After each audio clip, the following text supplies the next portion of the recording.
ছোট ছোট magical trick যেটা আপনার বাচ্চাকে মোবাইল থেকে দূরে রাখবে এবং সায়েন্সটাকে ভালোবাসতে সাহায্য করবে।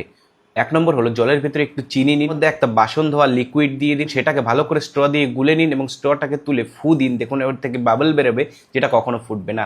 ২ নম্বর হলো একটা বেলুনের উপর ভালো করে টেপ এরকমভাবে লাগান এবং এরকমভাবেই আপনি ফুটো করে দিন, এটা ফাটবে না, এটা থেকে সমান্তরাল জল বেরোতে থাকবে, এটাকে বলে লেমিনার ফ্লো। নম্বর হলো জলের ভেতরে আপনি একটা ডিম চুবিয়ে দিন, দেখুন ডিমটা ডুবে যাবে, ওই জলে লবণ মিশিয়ে একটা ডিম ছেড়ে দিন, দেখুন ডিমটা ভাসতে থাকবে। এই কারণেই ডেড সিতে কেউ ডোবে না। ৪ নম্বর হলো কোনো একটা পিঁপড়ে চারিদিকে আপনি যদি পেন দিয়ে এরকমভাবে দাগ দিয়ে দেন, পিঁপড়েটা কখনোই গোল দাগের বাইরে যেতে পারবে না, এটাই হলো সায়েন্স।